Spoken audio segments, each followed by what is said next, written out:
Colonel doctor वसंत बल्लेवार तीर द्वारा लिखित इस रूपक लघु कथा का शीर्षक है रंगा जिंदा है।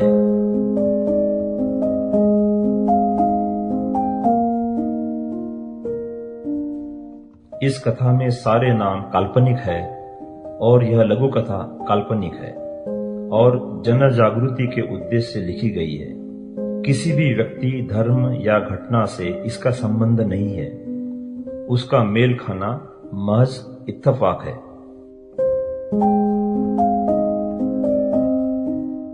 रंगा जिंदा है। शांति रोज तड़के खेत में काम करने जाती थी। उसे कोई डर नहीं लगता था। कुछ हद तक वो खुद भी कुछ बेखबर, बेफिक्र और बिंदास थी। रोज का आना जाना जो था उसका खेत पर। खेत की सीमा से लगकर जंगल था। गांव के लोग अक्सर जंगल में काम करने जाते थे। उस इलाके में शेर चीते भी थे, शिकार करते और जीते थे। पर एक शेर था रंगा, बाकी सबसे अलग था। उसे कम मेहनत और आसानी से शिकार करना पसंद था। वह अक्सर कहीं ना कहीं बैठा ही दिखता था। मौका मिलते ही कमजोर और छोटे प्राणियों का शिकार करता और बाकी समय बैठा ही रहता था। वो दिखने में खूंखार नहीं था, बल्कि शानदार और रुबाबदार दिखता था। इलाके में उसकी प्रसिद्धि हो रही थी। दूर दूर से लोग उसे देखने आते थे, फोटो खींचते थे और वो इसका आदी हो गया था। उसकी वजह से इलाके में पर्यटन और लोगों की आमदनी भी हो रही थी। एक रात अचानक गांव के सरहद की झोपड़ी से एक 12-15 साल की लड़की गायब हुई। लोगों ने उसे हर जगह ढूंढा, जंगल पूरा छान मारा। एक जगह उसका खून में लथपथ बचा हुआ शरीर मिला। जंगली जानवर के कदमों के निशान देखे। लोगों ने उन निशानों का पीछा किया। झाड़ी में एक शेर बैठा नजर आया। उन्हें लगा कि यह कारनामा इस शेर ने किया है। लोगों ने योजना बनाई, चारों ओर से आग लगाई और शेर को पीट पीट कर मार डाला। उससे थोड़ी ही दूरी पर रंगा एक बड़े पत्थर पर बैठा आराम कर रहा था और मन ही मन मुस्कुरा रहा था। कुछ दिन बाद एक और घटना हुई। जंगल में एक पेड़ के नीचे लड़की का विक्षिप्त शव मिला। उसी पेड़ पर एक तेंदुआ बैठा था। लोगों को उसी पर शक हुआ। लोगों ने योजना बनाई, चारों ओर से आग लगाई और उसे भी पीट पीट कर मार डाला। उससे थोड़ी ही दूरी पर रंगा एक बड़े पत्थर पर बैठा आराम कर रहा था और मन ही मन मुस्कुरा रहा था। रंगा दिन ब दिन शातिर, खूंखार और चालाक हो रहा था। उसके शानदार रुबाब के कारण उस पर कोई शक भी नहीं करता था।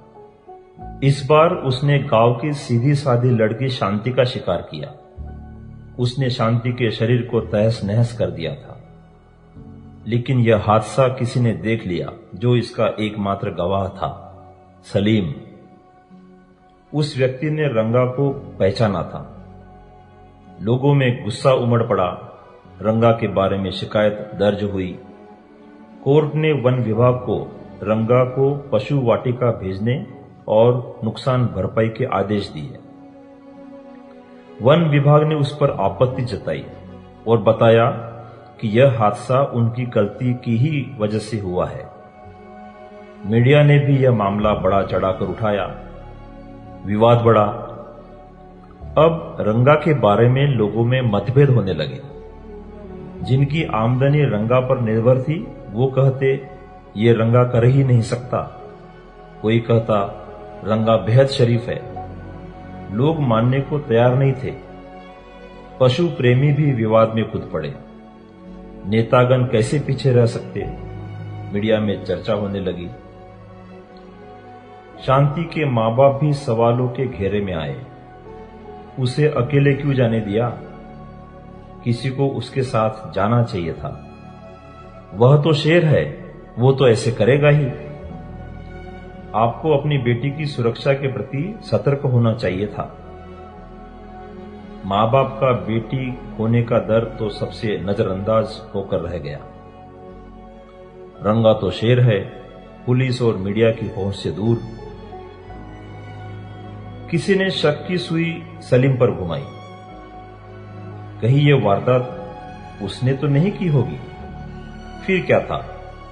सलीम अरेस्ट हुआ, पुलिस, डिटेंशन, इंटरोगेशन, मीडिया, सब के सब मैदान में आ गए। तुम वहां क्या कर रहे थे?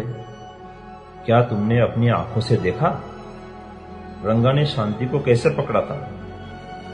क्या उसका चेहरा तुम्हारी तरफ था? फिर तुमने उसे कैसे पहचाना? तुम कैसे कह सकते हो कि वह रंगा ही था? क्या तुमने शांति को बचाने की कोशिश की? कहीं तुमने शांति की यह हालत तो नहीं की? क्या तुम यह साबित कर सकते हो कि यह तुमने नहीं किया? और कई सारे अनगिनत सवाल, लाई डिटेक्शन, डीएनए टेस्ट और क्या क्या।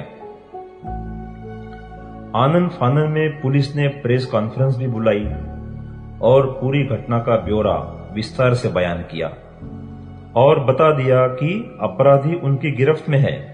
सराहना हुई, तालियां बजी। बेचारा सलीम बेवजह ही पिसा जा रहा था। सलीम अपना आत्मविश्वास भी खोने लगा था। अब रंगा समझ चुका था कि लड़कियां सबसे आसान शिकार होती है। बचाओ बचाओ चिल्लाती है पर खुद का बचाव नहीं कर सकती। उन्हें तो छिपकली और कॉकरोच से भी डर लगता है। डर में उनके मुंह से आवाज भी नहीं निकलती, ना ही उनसे कोई खतरा होता है। मामला थोड़ा हल्का हुआ ही था कि एक और घटना हुई। शांति के ही कदकाठी की एक लड़की की वही दुर्गति हुई। अब मामले ने फिर तूल पकड़ा। सलीम के बचाव में उफान आया। लोग सड़क पर उतर आए। रंगा के डीएनए टेस्ट की भी मांग हुई। स्वयंसेवी पशु प्रेमी संगठनें, वन विभाग, राजनेता सभी रंगा को बचाने में जुड़ गए। पशु प्रेमी संगठनों ने रंगा बचाओ आंदोलन शुरू किया। शांति के लिए मोमबत्ती मार्च निकला। हमें इंसाफ चाहिए, दोषी को फांसी दो, ये नारे लगे। सबकी अपनी अपनी दिलचस्पी थी। खैर अंत में फैसला आया। गुनाहगार रंगा ही है यह साबित हुआ।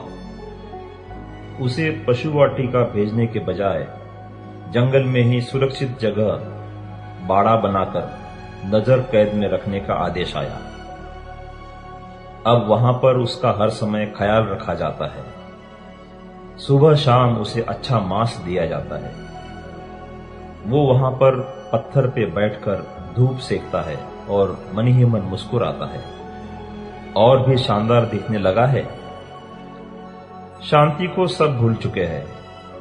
उसके माता पिता के बारे में किसी को पता नहीं। रंगा अब भी जिंदा है, धूप सेक रहा है।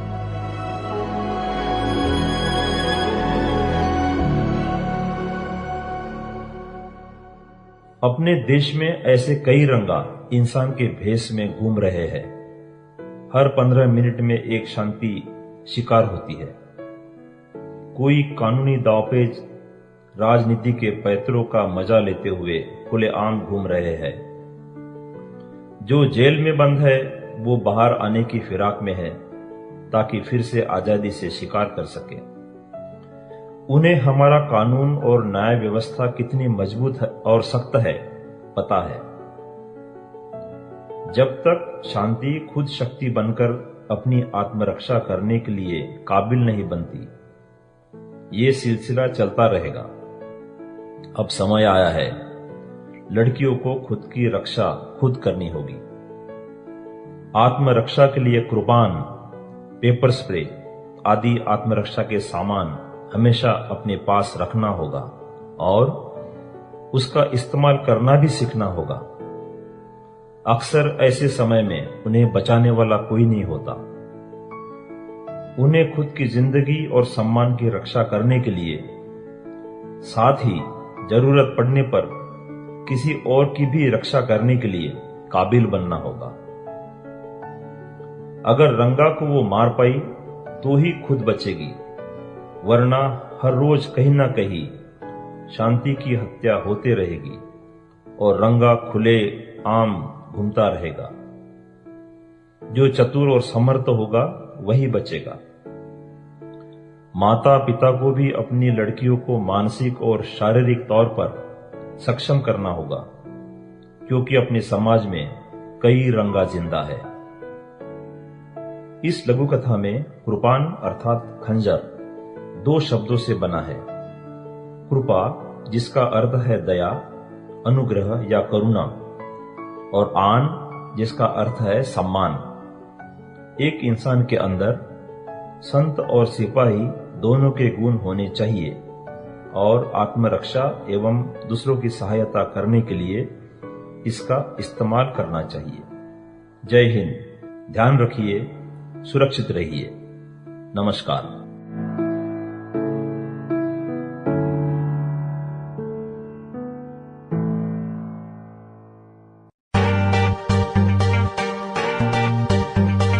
विद्यावाणी विद्यावाणी